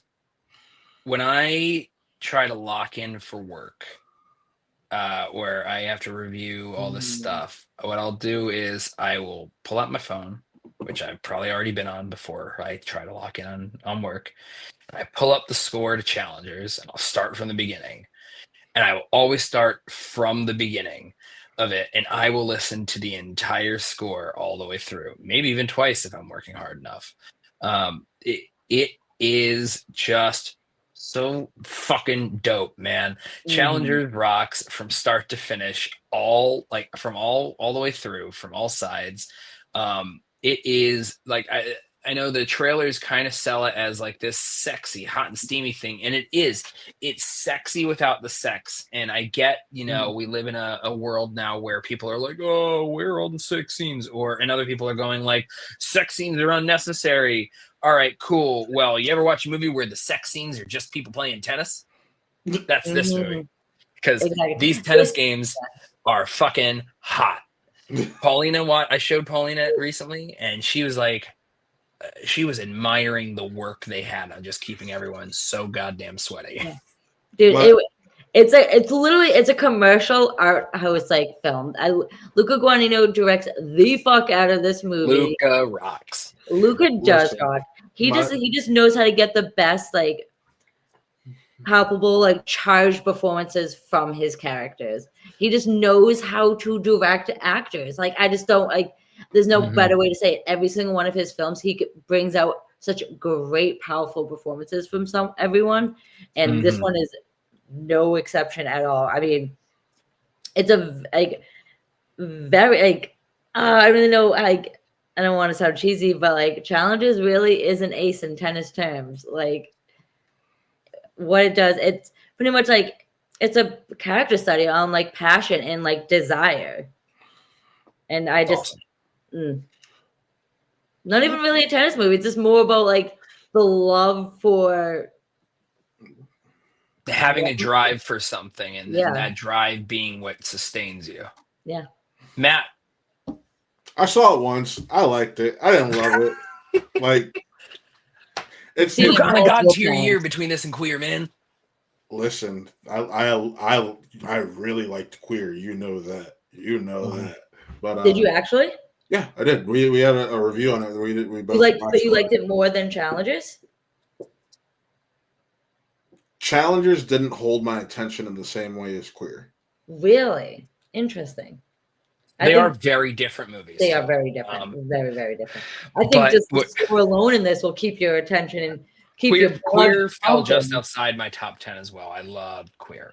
But I need to rewatch it again to like feel that ending and how it really hits me before I can like see how I enjoyed watching a gay version of Geoff on screen.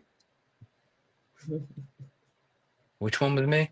Daniel Craig. Oh, yeah. All right. I don't know which one, but I'll take either or. Geoff, what's your number 3? My number 3 was Challengers, which is why we talked about it. Okay, cool. I have a feeling based off of process of elimination that my number 3 will actually be talked about next by Paige. But not my number 3 was Anora. Nice. Okay. All right. Paige. So I already said my number 3 was Dune 2. Yes. So my number 2 is Honora. And that's what I said. Process of elimination. I have a feeling. Okay. So it all works out. Yes. I mean, I am just a huge fan of Sean Baker. I think the way he is able to depict like a slice of life, like storytelling approach, to me, it's just so fascinating. And what he does with particularly all of his films depict like sex workers in such a profound, real way that I truly find fascinating, because in a lot of films they kind of like talk down on it or something. But for me, it just, Sean Baker just has a way with writing, directing, and editing his films that brings it to a next level. But what really brings this movie to the next level is when I say it's not Micah Monroe, it's Mikey Madison, because that girl, I mean, yes, this is her first like big leading performance, but personally, hands down, I think she gave the best performance of the year. I mean, it's a fairy tale that is like pretty much like it's hit hard by reality is the best way to like put it. It's hilarious, it's tense, and the ending will literally like make you fall to your knees. So I watched this on Christmas Day with my brother after we opened gifts, and that's hot. That is hot. We well, because we were at my parents' house, so we're in the basement watching it, and yeah, it was one of those movies that like you hit as soon as you see your mother's coming downstairs, you hit pause real quick and just like make sure the screen is not showing anything. But still, the overall message was powerful. Her performance was amazing. I've been a Mikey Madison's fan since I want to say, I know. Yeah, Scream 6, or no, is it 5? Scream 5. Once Upon a Time in Hollywood. Her part is so small in that. Like I don't, but like Scream 6. But she's great in that scene that she's in, though. And I get it. I've seen Once Upon a Time in Hollywood once, so it's Mikey Madison showing the world how she could set the screen ablaze without actually being lit on fire. That's what I wrote. Spot on though. Spot on. Between Scream and Once Upon a Time, it's like, yeah, now she gets like a really impactful or important role to a film, and she just gets to be hot rather than hot. Literally on fire. No, I mean, also the rest of the cast too. Like everyone just like the chemistry between the cast, like they all just gel so much. It's just, I'm profound, and I mean, I can't get over literally like the last shot in the film. Oh, yeah, the last 5 minutes will break you.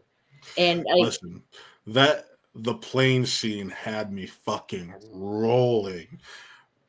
Just showing how big of a piece of shit that family is. Well, yeah, let's not give too much away, but yeah, pretty much by the end. Towards the end of the movie, you end up hating a certain character within it, and you kind of in the beginning you would never see that coming. This film, the fact that it's able to wrap up so many genres into one and not be a hot mess is kind of like mind blowing. Like it's a hot mess, but like argue it's a hot mess in the best way possible. Yes. It's a hot mess intentionally so. It's what if Pretty Woman, but also, I mean, I'm saying something that many people have said, so this is not an original thought. I'm not like throwing this out for the first time ever. It's what if Pretty Woman, but also Uncut Gems. Yeah. It's what if Pretty Woman, but also After Hours, because it is just Pretty Woman on crack is what it is. It's Pretty Woman until it becomes After Hours. It's the original script. It was the original script for Pretty Woman, essentially. Yeah, it's what if Pretty Woman, Pretty Woman until After Hours, because After Hours, just like Uncut Gems, is one really long night, and it's awesome. I agree. I think we can't speak to. I know that there have been a lot of people that have spoken out, who are actual sex workers who might have like take issue with some of the ways that maybe sex workers are presented in the films, but just from watching the film, my personal feeling towards it, I think that it's so good. They're all so good. All the actors there. Everyone's on your list, Geoff. I gotta ask. I think I had it at number 6, I believe. Okay, I couldn't remember if it made your top 10 or not. If we just It I had is, it yeah. at number I 3. had to punt it earlier. Yeah, it was at number Okay. 6. Okay. I had it at number 3, but then I rewatched it and I was just like, this movie is literally like get it. like a masterpiece. The I way get it. Sean Baker is able to kind of like bring us into this like pandemonium of someone trying to pursue like kind of the American dream in a sense of just like trying to live this fairy tale, but then getting smacked with reality of it all and it not panning out the way you expect it to. It's just a beautiful film, but also like heartbreaking but hilarious. It's just there's so many things wrapped up into it that I think this film, I don't want to say it's for everyone because it's not, but you can find pieces. No film is for everyone. Yeah, there's no such thing as an actual 4-quadrant. Yeah, that's very true. And also, 4 quadrants are not the only thing that matter. Exactly, but I think people can find pieces of it that they really can gel with. Yeah, dope. Sean Baker is just a man to watch out for. I can't wait to see what he does next. Fair enough. All right, Geoff, what's your number 2? All right. My number 2 is, oh man, this thing is already going so long. Speaking of things that are really long, let's talk about Brady Corbet's The Brutalist. Still haven't seen it, so this will be quicker. Well, don't worry, we don't have to talk long about it because I have not seen it. Yeah, you'll see it in the portal when it's available. Middle. Yes, I will.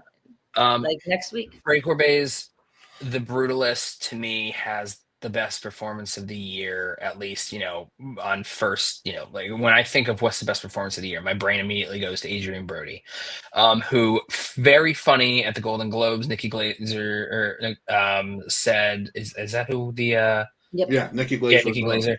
And she said, "Oh, like who's here? Oh, look at that! It's 2-time Holocaust survivor Adrian Brody in the audience." Can I mention real quick? Did you guys see her cut joke that she was gonna say? Oh yeah, I saw a lot of cut jokes. She's like pretty much like he would. Adrian Brody should be thanking like baby Hitler or something like that. That's not bad. I didn't see that one. Holy shit. No, but I get it. That's a funny joke considering it's like you owe your career to baby Hitler. That's literally what she was saying. I get the joke. Hilarious. I get the joke. Within context, it's kind of funny, depending on how it's delivered and whatnot. And anyways, when I say it's not fun. The Brutalist is 3.5 hours long, including the intermission, which I think is very important because there is a built-in intermission. Okay, so for all screenings, it wasn't just at like there is a literal 15-minute intermission where it has a countdown on it. Now, I only saw it the one time at a screening, but from my understanding, I was wondering if it was just at screenings or film festivals, or if it was just like public screenings. There is it has a legitimate screenings. Okay, which I respect that. That's awesome. Interesting. Cool. So, I mean, if it's 3.5 hours, but there's a 15-minute intermission, then that means it's 3 hours and 15 minutes with credits. So it's really just a little over 3 hours of actual film you're watching. Mm-hmm. It's unbelievably powerful stuff. It is very similar, but very different to, talking about Ghostlight and Sing Sing, where you're talking about art, but this is not so much about the healing power of art, so much as the way art can stand long after we're gone, and what does that mean, and it's basically a movie about making a film. What concessions are you willing to make so that way you could just have this movie that you make, or this product that you're making, this building? He's an architect, and he's here and he's being brought in to design this crazy thing. But it's also speaking to the idea of the American dream and how this dream is very much not what it's sold as. It's very, very it's huge in its composition, while also being an incredibly intimate story. It's this massive runtime, but about just a few characters, basically. And they only go to a couple big areas. Otherwise, it feels massive. And made on a $10 million budget at that. Yeah, it's like between $6 to $10 million, and it's crazy how they were able to produce it this way. And I have not seen Brady Corbett's first film, I think it's Childhood of a Leader with Robert Pattinson. I haven't seen that yet. I wasn't very high on Vox Lux, which I know that people are pretty divided on when it comes to how they feel I didn't about know it. who directed that. Yeah, he I made haven't Vox seen it, Lux. but I heard it's amazing. This one though is just like, it feels like another vital piece of American cinema, the kind of thing where it's like there's this massive one where if I were to describe it to you, it sounds like an awards baiting movie. It's about a Yeah, Holocaust it survivor does. that comes to America seeking to have a new life and attain the American dream. And he's brought in to design a building for a wealthy American aristocrat, basically. And it's just like everything, the way you describe it is like, oh, this sounds so pompous and whatnot. And like, sure, you might be able to read it that way, but it's powerful. It's powerful all the way up until the ending that leaves a couple people scratching their heads. For me, I scratched my head first, and then I sat with it for about 10 minutes. I was like, "Oh, okay, this is a 5. This is a So this is a you know my 5 out cup of of 5." tea. Do you think I would like it? Because it hasn't. The trailers really haven't intrigued me all that much yet. The trailers barely tell you anything. Well, maybe that's why. But do you think I would like it? I think you might. I think that it's worth a shot. I Okay. think that but then again, anything's worth a shot. So, That is but very true. You always give I everything think a chance, ladies and gents. I think it's great. I think it's one of the great films of American cinema of this decade. Huh? Okay. And I know that's hyperbole. And when I get to my number 1, you're going to be like, wow, he said that about that, but then this is his number 1. But trust me, we all feel the way we do about stuff. Matthew, what's your number 2? We can finally talk about Dune Part 2 now. Okay. Loved it. Wait, can we? That's my number 2. I didn't know where it was for Geoff or not. Oh no, he said Matthew. You can go ahead and watch. Mine was it was 4 for me. Okay, and maybe it was 3 for me. Yeah. So we can finally talk about Dune Part 2. I mean, we've waxed this one I'm gonna just keep it short. We waxed poetic for a year. Geoff and I did a 30-minute fucking review on this movie. And it still did numbers for some reason. It rips. Movie rips. Movie rips. It rips. When I got my sound bar for my birthday, my Dolby Atmos sound bar, the first thing I did was went to the sandworm scene to test out the sound bar, and it fucking ripped. That's all I'm gonna say about Dune Part 2. Yeah, there are only 2 people powerful enough to ride a sandworm. One of them is Lisan Al-Gaib himself. The other person is like Jack Reacher. Like that's awesome. Everything about that's awesome. My edible hit and crested at the exact moment that he rode the sandworm. The music swelling there, man. I fucking levitated. That's it. No, that's all I have to say. Javier Bardem, awesome. Yes. Yeah. No, I mean, great meme. Dune Part 1 walked so Dune Part 2 could run. This movie is like a visual spectacle. Like one of the best sci-fi films I've ever seen, I think. I was worried. One of the best. I won't say I was worried about Dune Part 2 because the second half of Dune is far weirder than the first half. Yes. But people it takes a turn. And it works. It works because everything feels so literal, but also very sci-fi in this Villeneuve, construction of the world. And, in David Lynch's version, everything's much more mystical and odd and but then again, that movie's kind of a whole mess of stuff. But I know that just in general in the story there, on film, I was just like, I am interested to see if it's as compelling or not. And I think that he knocked it out of the park, man. Yeah. It's awesome. He let Timothée Chalamet grow into a man in that. Little Timmy Tim. And to quote the great Marty Scorsese, this is cinema. Speaking of cinema, let's get what to you is your this is cinema of the year. Your number one guys.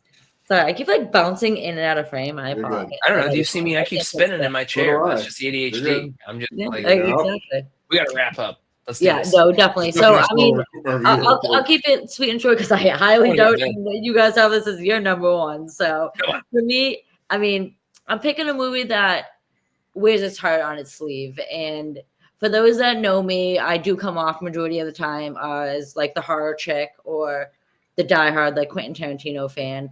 But when it comes down to it, like I really, really love coming of age films. And Megan Parks, my old ass, literally hits it out of the park for me. That film just is so tender and charming, and its message of just like living in the moment and appreciating the time and the people you have around you, like hits me like at its core. And it's just like just thinking to yourself like now, like, or when you were 18 years old, and just if you had a chance to be able to speak to your old ass, like what advice would you give your younger self? Like what would your younger self say to your older self? And it's just like such a fascinating premise that doesn't dive too deep in like the time travel. Like it doesn't need to touch upon that, because No, what the film is trying to get across is just the simplicities of the themes that I just mentioned above. I mean, Maisie Stella and Aubrey Plaza, man, Aubrey Plaza had a year. I'll say that, and she is amazing in this movie. There's a scene at the end with her in it that literally broke me. And I straight up in this film, I laughed, I cried, I laughed some more. I loved this film. And it really just shows that Megan Park is a writer director that you need to keep an eye on. Her first film, The Fallout, was something special, and this film right here, once again. I just want to throw it out real quick. Megan Park was nominated for a DGA. Yes. For Best First Feature. I don't know what second happened. Feature. How did Good DGA movie. fuck that up? I don't know. They just forgot that everyone just forgot that the Fallout existed. By the way, Yeah. Fallout also good. I like My Old Ass. I like it quite a bit. I think that they're both great. Aubrey Plaza, wonderful. End of that scene. Very nice, very lovely stuff. It's good. I like it. I think it's funny. Like I think it's touching. Yeah. It's like a film that like will warm your heart at the end of the day. Like it will make you feel all these emotions, but you can connect to on such a deeper level. And this movie just really struck a chord with me. It really, like, I just go back into it, like I've watched it like 3 or 4 times. I'm not gonna lie. Like it's just like such a film that like really captures like a moment for me. I don't know. Yeah. All right, Geoff, what's your number 2? All right, my number 2. Nope, number 1. Number 1, sorry. Not what we're talking about. My number 1 is, since I saw it, it has played around there, but I love George Miller. I love George Miller so much. I love George Miller with my whole heart. I love everything about him. I can't not, because like last year, there are movies that anyone can try and, if you're talking about best of the year and whatnot, there are things that you could justifiably, under that argument, try and put higher. Last year, I put John Wick Chapter 4 because I felt like I floated out of my seat for 3 full hours.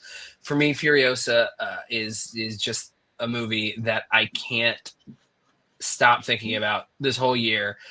It's the only movie last year I saw twice in theaters. And it hits everything I needed to. I wish it was half an hour longer. And that's just more of like me. That's just something with me lately with movies, where if a movie's 2.5 hours, I want them to commit to the full 3. Yep. But that's like my brain thing. But I love it. And when I watched it on rewatch, I liked it more. And I thought that the ending felt like, oh my God, it's just sort of like something kind of like sums up real quick and then it ends. And then I think, I don't know, it works on a level for me that rarely a blockbuster does.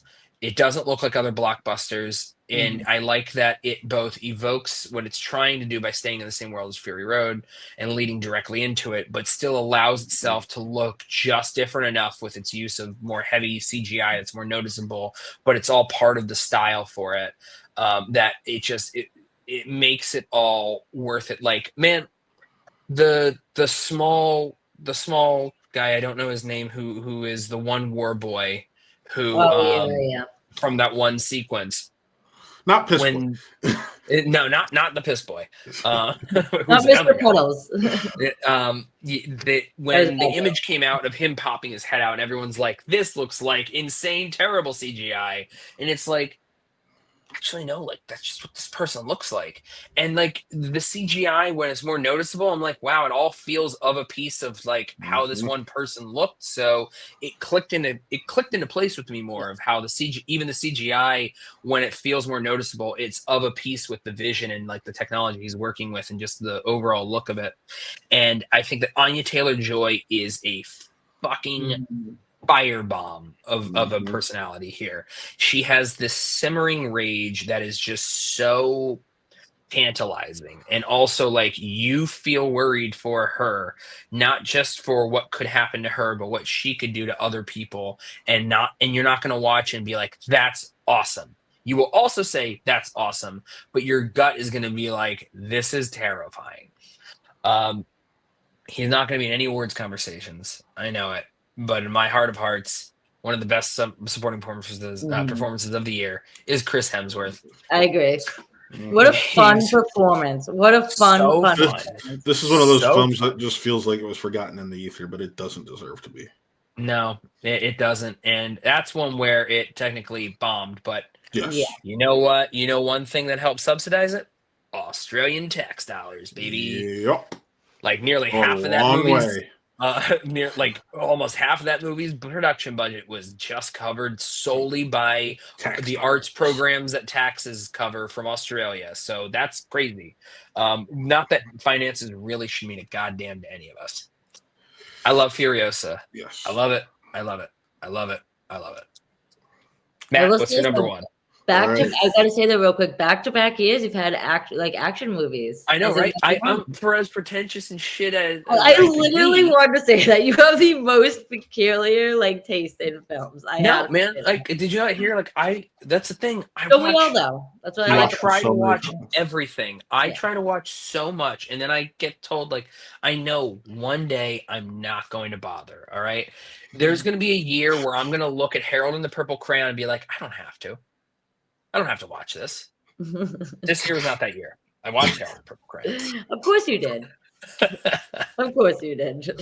So What do you All got right. for us, Maddie?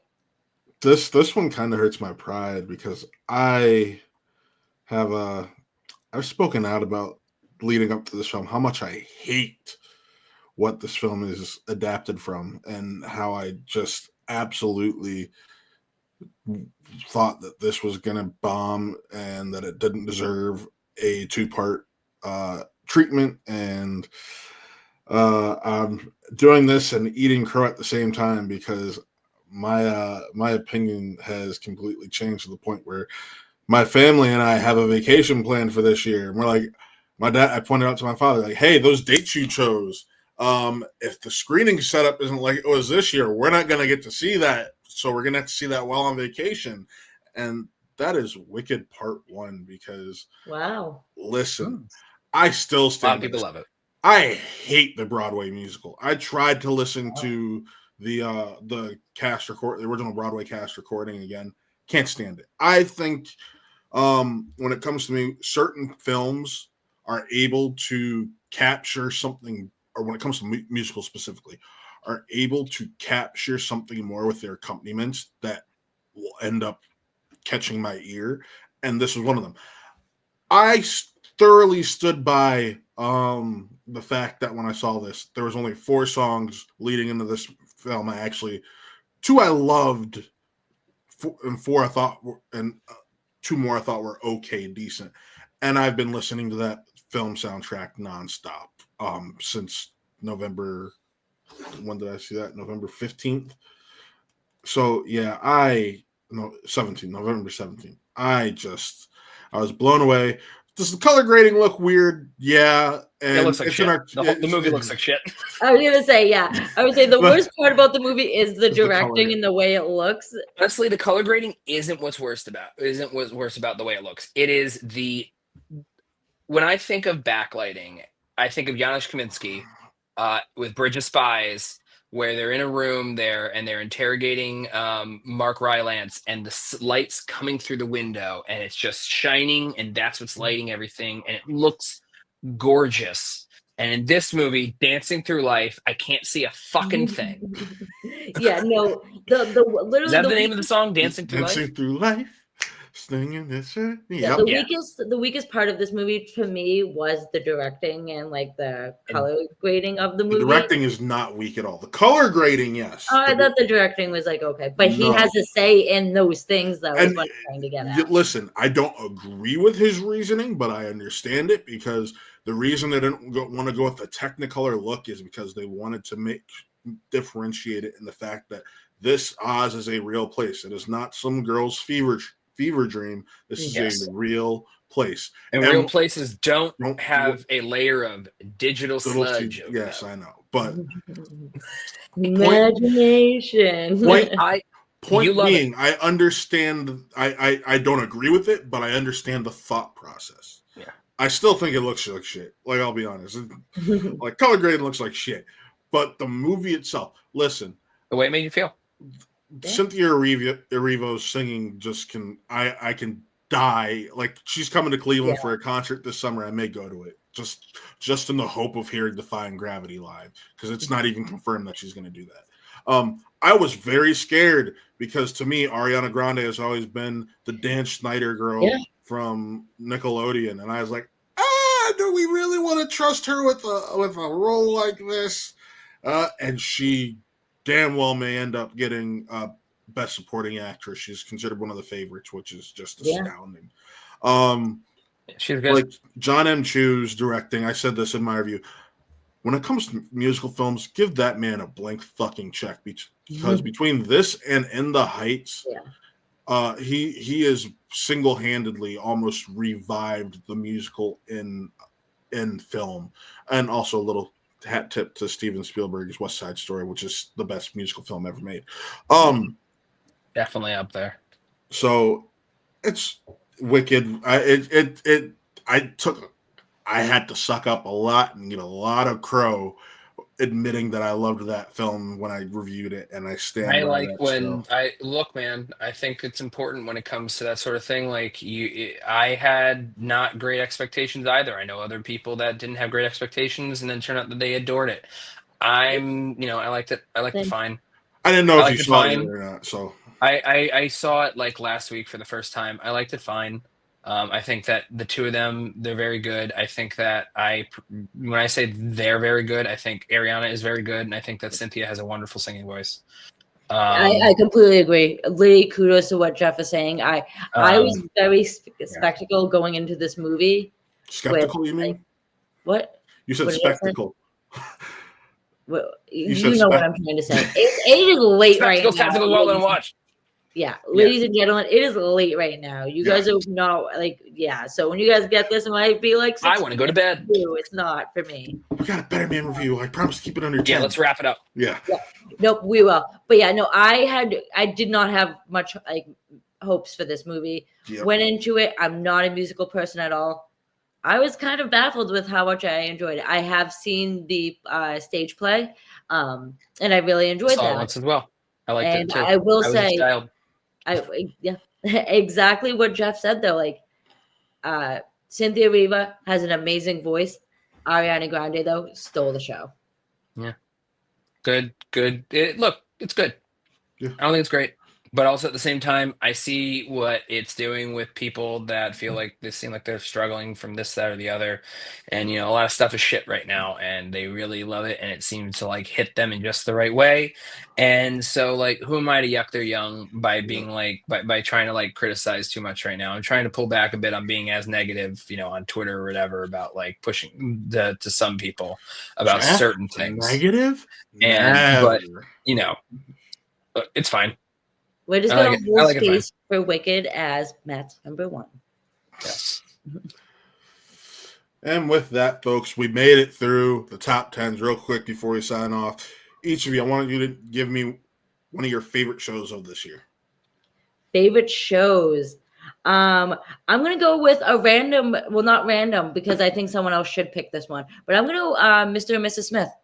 Obviously that movie isn't anything like too special, but Donald Glover knocked out of the park with that one. I really enjoyed that film. That show. Jesus Christ, can't talk right now. But definitely a surprise for me. Geoff. Time goes so long. I didn't realize that came out in 2024. Favorite show. One of them doesn't have to be your absolute favorite. I'll do a tie, just of two ones that are coming to mind, because as I watch so many movies, I'm not watching as much TV. It seems. Right. I'll just list two different shows. Both of them start with SH. Talking about Shrinking and Shogun. Okay. Shrinking Shrinking's great. I think that my Shrinking. number 2. There's a good argument to be made that I might be in support of, that it is the best work that Harrison Ford has ever done. Yep, I would be a part of that argument. There you go. And Shogun rocks. It's like with Dune. We didn't really talk a lot about Dune because what else is there to say? Yes. What else is there to say about Shogun? It rips. It rips from top to bottom. It fucking rules. Everything about it is what television should be. There. All right, for me, I'm gonna name the Golden Globe performance-winning Penguin with Kristen Milioti and Colin Farrell. I've watched the premiere of it. That's it.